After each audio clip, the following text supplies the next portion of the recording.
오늘은 마가복음 4장 21절부터 보겠습니다. 등불은 등잔대 위에 21절에 우리 함께 합독합니다. 예수님께서 그들에게 말씀하셨습니다. 등불을 침대 아래나 뒷방 밑에 두겠느냐, 등잔대 위에 두지 않겠느냐. 아주 일상적인 우리들의 일 속에 하나님의 비밀의 복음을 숨겨두셨습니다. 그것을 열어 깨닫게 하시는 분이 성령이십니다. 오늘 이 새벽 여러분을 축복합니다. 일상의 모든 속에 들어있는 하나님의 비밀을 깨닫게 하는 성령의 은혜가 임할지어다. 아주 너무나 당연한 일이지요. 불을 침대 밑에, 저 대방 밑에 두겠습니까? 높은 데에 올리지 않겠습니까? 그래서 이 말씀은 해석이 필요하죠. 등불이 무엇이냐? 마태복음 5장 14절부터 보니 너희는 세상의 빛이라. 산 위에 있는 동네가 숨겨지지 못할 것이요. 15절에 보니까 사람이 등불을 켜서 말 아래 두지 않냐고 등경 위에 두나니 이러므로 집안 모든 사람에게 비치느니라. 이같이 너희 빛이 사람들 앞에 비치게 하여 그들로 너희 착한 행실을 보고 하늘에 계신 너희 아버지께 영광을 돌리게 하라. 이렇게 기록하고 있습니다. 해석을 하고 있죠. 성경을 해석하는 게 가장 정확한 해석입니다. 그래서 이제 불 켜진 등잔불, 이게 바로 착한 행실로 하나님의 영광을 드러내는 우리 성도 여러분들을 말하는 겁니다. 그러면 등잔대는 무엇인가? 하나님의 높여주심입니다. 자, 우리가 하나님의 말씀을 행할 때 여러분 안에 이 하나님의 빛이, 영광의 빛이 빛나고 있는 겁니다. 하나님은 그 성도를 그냥 저 밑에 두지 않는다는 말씀입니다. 그런 성도들을 높여주신다는 말씀이죠. 그래서 그 영광이 세상 사람들에게 비치도록 해주실 뿐만 아니라 장차 저 하늘에서도 영광의 자리로 올려주신다는 말씀입니다. 그래서 이 말씀이 우리들에게 소망이 되죠. 야, 내가 하나님 말씀대로 이렇게 사는 것이 뭐 정말 보람이 있는 거야? 어떤 의미가 있는 거야? 헛고생 아니야? 그렇지 않죠. 우리가 하나님의 말씀대로 사는 것은 영원한 참된 소망이 있는 겁니다. 하나님이 높여주십니다.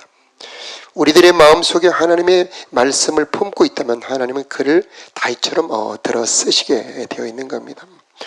22절 우리 함께 합독해 볼까요? 시작. 숨긴 것은 나타나고 비밀은 드러나게 마련이다. 23절 들을 게 있는 사람은 들어라. 여러분, 고구마가 한 봄에 심지요. 두르게 심으면 그 밑에 고구마가 얼마나 들어있는지 잘 안 보이죠. 그런데 이제 고구마가 잘 되면 두르기 좀 벌어지죠. 그러나 얼마나 들어있는지 캐 봐야 알지 않습니까? 그 어느 날 오지요. 서리가 이렇게 오면 고구마 줄기가 다 검게 타는 그 어느 날 농부는 쟁기로 또 호미로 그 두룩을 파보면 그 안에 고구마가 얼마나 들어있는지 다 드러나지 않습니까? 사람 속에는 뭔가 다 들어있습니다. 어떤 사람에게는 의의 열매, 선한 열매가 들어있고 어떤 사람은 악한 열매가 들어있습니다. 가라지를 밭에 뿌려 보니 나중에 가라지가 함께 자라고 있는 겁니다. 종들이 주인님 이 가라지를 뽑아버릴까요? 아니다. 그저 두어라. 가라지를 뽑다가 곡식까지 상할까 염려가 된다. 추수날 가라지는 먼저 거두어 불사르게 내어주고 그 다음에 곡식은 모아 곡간이 될 것이다. 이렇게 우리 예수님 말씀하셔요. 자, 우리가 주님의 말씀대로 희생하며 헌신하며 정말 수고하며 주님께 희생의 삶을 드릴 때 없어지는 것이 아니다는 겁니다. 그 속에 하늘의 보화로 저장되어 있다는 겁니다. 그리스도 안에 너희 생명이 감추어져 있느니라 이렇게 말씀하십니다. 주님 오시는 날 그 모든 것이 드러나게 되는 겁니다. 자, 이 비밀을 알고 있는 자는 절망하지 않습니다. 낙담하지 않죠. 견고하며 흔들리지 않고 더욱 주의 일에 힘쓰는 자들이 될 수 있는 겁니다. 전도서 12장 13절에 이 일의 결국을 다 들었으니, 즉 이 역사에 내 인생의 결론을 들었으니 하나님을 경외하고 그 명령을 지켜라, 그렇게 말씀하고 있습니다. 하나님은 모든 행위와 모든 은밀한 일을 선악간에 심판하시리라, 그렇게 말씀합니다. 자, 이 말씀도 저와 여러분의 소망이 되기를 축복합니다. 자, 24절에 함께 합독할까요? 예수님께서 그들에게 말씀하셨습니다. 너희가 듣는 것을 마음에 새겨라.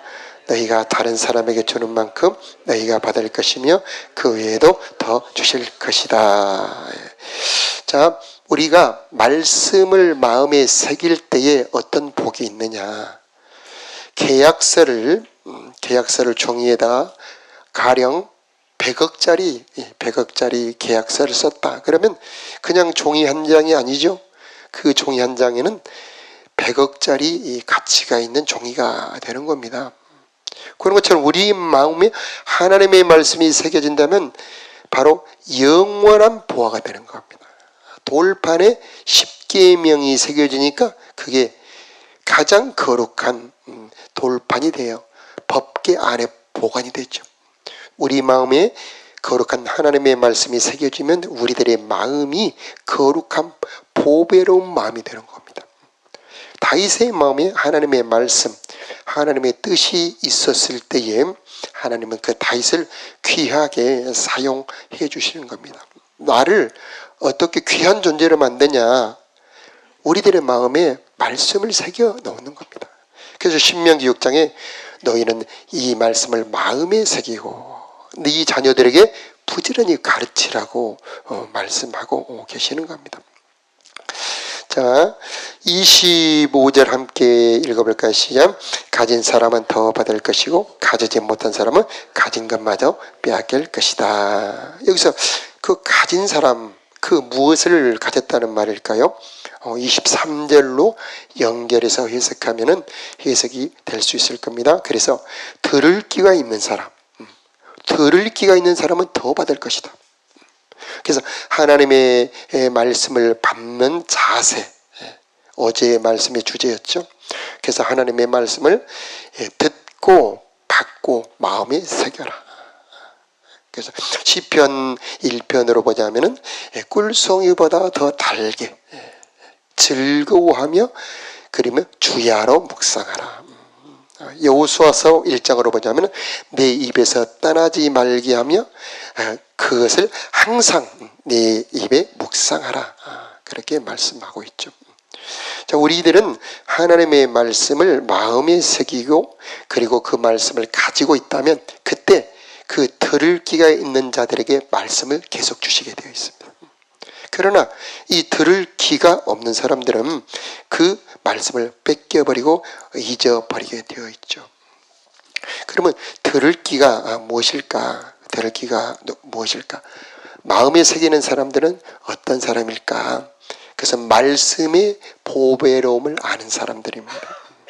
얼마나 하나님의 말씀이 귀한지 아는 사람, 그 다음에 하나님을 사랑하는 사람, 그 다음에 하나님을 두려워하는 사람, 그 다음에 하나님의 약속을 믿는 사람, 그런 사람들은 이 말씀을 마음에 새길 수가 있게 되는 겁니다.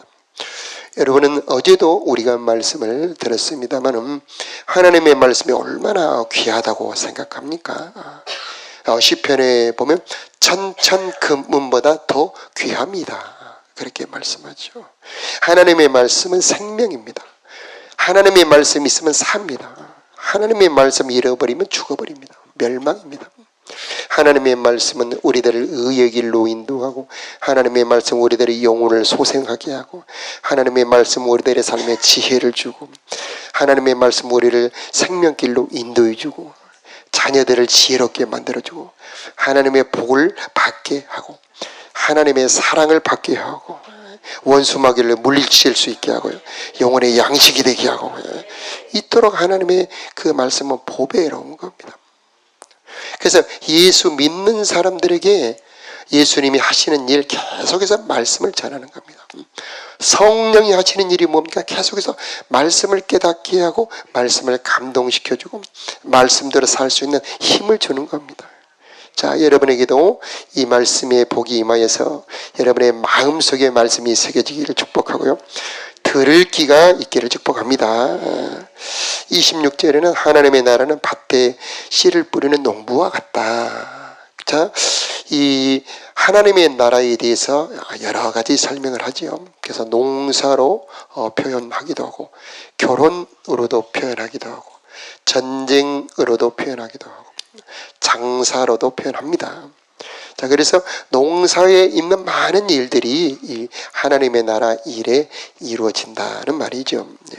그래서 씨, 어제도 보았습니다. 씨를 뿌리는 농부. 그래서 그 씨를 받는 밭, 이게 말씀 받는 자세이죠. 하나님의 나라는 말씀을 통해서 온다는 것. 그 말씀을 보배롭게 여기고 마음에 품는 자, 심어진 자. 심어진 자, 오늘 봉독했던 우리가 32절에 우리 읽었습니다만 한번 읽어볼까요? 그러나 시작. 그러나 심긴 후에는 그 어떤 밭작물보다 더 크게 자란다. 커다란 가지를 내어 하늘의 새들이 그 그늘에 둥지를 틀 정도가 된다. 말씀이 심어질 때 그 말씀 안에 있는 능력이 역사를 하는 겁니다. 심어지지 않을 때는 그 말씀이 무기력해요. 새들이 쪼아 먹어버리기도 하고, 얕게 심어졌을 때는 말라버리기도 하죠. 그러나 그것이 깊이 심어지면 그 말씀 안에 들어있는 생명의 역사를 하는 겁니다. 그래서 작았던 말씀이 점점 커지죠. 자, 여러분 안에 있는 말씀이 점점 커지는 역사가 있기를 바랍니다. 그 말씀 안에 들어있는 보배로운 복된 내용들이 여러분 안에 점점 커지는 겁니다. 그 말씀 안에 들어있는 보배란 약속들이 여러분 안에 점점 역사를 하는 겁니다. 그 말씀의 내용이야말로 우리들이 펼쳐져 내 삶에 이루어지는 것이 그게 하나님의 나라입니다. 그래서 환난 중에도 즐거워합니다. 메마르지 않게 되지요. 온갖 하나님의 생명이 공급이 되고 은혜가 공급이 되고 사랑이 공급이 되고 돕는 지혜가 공급이 되고, 그런 은혜가 바로 이 하나님의 말씀, 심겨진 말씀 속에 역사를 하게 되는 겁니다. 자, 27절에 밤낮으로 자고 일어나는 동안 씨가 싹이 나고 자란다. 그러나 사람이 그것이 어떻게 자라는지 알지 못한다. 나는 알지 못해도, 보이지 않아도 들리지 않아도 하나님은 일하고 계시는 겁니다. 언제? 내 안에 말씀이 심어졌을 때, 내 삶에 하나님의 말씀이 심어졌을 때. 나는 몰라요. 그러나 하나님은 분명히 일하고 계시는 겁니다. 그래서 28절에 땅이 저절로 열매를 맺게 하는 겁니다. 내가 맺는 것 아니고 내 안에 하나님이. 그러나 내가 할 일이 있습니다. 땅인 내가 할 일은 그 말씀을 품는 겁니다. 보배롭게 여기고 뿌리가 내려오도록 내 삶에 적용되도록. 그래서 말씀이 내 생각에 적용되어서 육신의 생각을 몰아내고 영의 생각이 내 마음을 지배할 수 있도록 성령님 내 생각을 지배해 주시길 원합니다. 내 육신의 이 세상 생각, 육신의 마음이 다 몰아내지고 하나님의 마음이 내 마음을 지배해 주기를 원합니다. 그런 기도를 이 아침에도 드렸으면 좋겠습니다. 그래서 28절에 그 자라남이 나오죠. 먼저 싹이 납니다. 처음에는 작아요. 그러나 그 싹 안에는 하나님의 생명이 들었습니다. 점점 자라나서 이삭이 나오죠. 꽃이 피고 이삭은 작아요. 별로 열매가 빈약합니다. 그러나 그 열매는 점점 자라나서 나중에는 낫알이 여문다. 완성된 열매가 나오는 겁니다. 그 과정이 있습니다. 한 번에 되지는 않습니다. 그러나 포기하지 않는다면 하나님 마침내 아름다운 열매를 맺게 만들어 주실 것입니다. 요즘에 수박이 한참 나오더라고요. 아주 어제 지나다가 보니까 수박이 엄청 크길래 얼마냐고 물어봤더니 2만 원 한다고 그러더라고요. 이 수박이 단번에 자랐겠습니까? 아직 추위가 가지 않는 이런 봄에 농부는 이렇게 하우스 안에다가 자라도록 비닐을 덮어서 심었지 않습니까? 그게 석 달 정도 커서 넉 달 되어서 우리 시장에 나오지 않습니까? 조금 지나면요 복숭아가 나오는데 이 여름철에 복숭아가 얼마나 빛이 아름답습니까? 자두도 아름답더라고요. 어제 지나다 보니까. 그런 열매가 단번에 맺혀진 게 아니죠. 자, 시간 속에서 점점 여물어가는 뜻이 우리 안에 있는 하나님의 나라, 우리 안에 있는 하나님의 사랑도 점점 여물어간다는 겁니다. 자, 우리가 할 일은 기다리는 겁니다. 묵상하는 겁니다. 주님께 붙어 있는 겁니다. 너희가 내 안에, 내가 너희 안에. 그러면 성령의 진액이 점점 자라나게 해 주실 것입니다. 자, 오늘 또 그런 성령의 은혜가 여러분에게 임하기를 축복합니다. 자, 29절 이하에 보면은요, 29절에 보면 추수가 나옵니다. 추수. 그래서 곡식이 익으면 농부가 와서 낫으로 그것을 거두어 드린다. 그것은 추수 때가 되었기 때문이다. 이 낫이라고 하는 것은 자, 이 추수, 열매를 추수하는 과정입니다. 그래서 이 낫은 자, 그 어릴 때 하지 않죠. 완전히 익었을 때 그 낫을 댑니다. 아브라함에게 낫은 이삭을 제물로 바치라는 낫이었습니다. 예수님에게 낫은 십자가를 지라고 하는 낫이었습니다. 사도 요한에게 낫은 반모섬에 가서 그 고난의 유배를 당하는 것이었습니다. 그 바람, 비, 파도, 이것이 바로 우리 성도들에게 주시는 낫입니다. 바람, 파도, 이것을 마태복음 7장에 비가 불고 바람이 불고 창수가 나서 그 집에 부딪히되, 모래 위에 지은 집은 무너지지만 반석 위에 지은 집은 견고하여 흔들리지 않게 된다고 그러죠. 왜 그럴까요? 반석이 그를 붙잡아주기 때문이죠. 그 말씀을 듣고 지키는 자, 즉 하나님의 말씀을 순종하는 자들은 그 순종한 말씀이 그를 지켜주는 겁니다. 그것을 우리가 그 사람 안에, 순종하는 사람 안에 하나님이 계시는 겁니다. 전능자가 계시는 겁니다. 그래서 이 환난과 시련이 그를 흔들지 못하는 겁니다. 바로 이게 추수하는 낫이 되는 겁니다. 그러나 믿음이 어릴 때는 이 낫을 감당할 수가 없죠. 이것을 이제 마태복음 3장에는 키, 바람으로도 표현합니다. 그래서 바람이 불어올 때에 알곡과 쭉정이가 구분이 됩니다. 코로나 시련 때에 많은 사람들이 떨어졌죠. 왜? 누가 떨어졌나요? 믿음이 약한 사람이 떨어져 버리죠. 우리 신앙의 시련이 닥쳐올 때에 누가 그 시련 속에서 견딜 수 있나요? 시편 1편에 보니까 이 겨는 바람에 날아가 버리죠.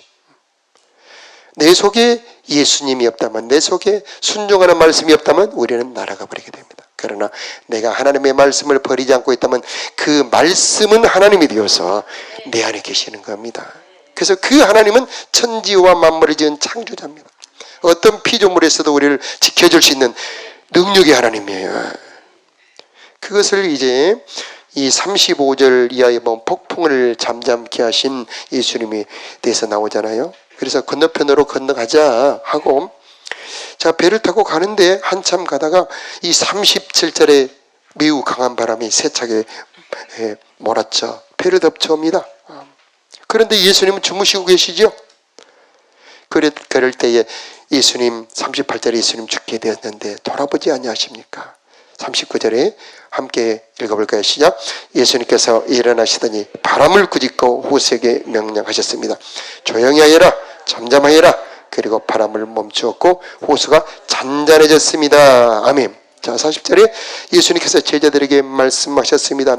너 이거 무서워하느냐? 아직도 믿음이 없느냐? 자, 41절 함께 제자들의 매우 두려워하며 이분이 어떤 분이길래 바람과 파도도 순종하는 것일까 하고 서로에게 물었습니다. 아멘.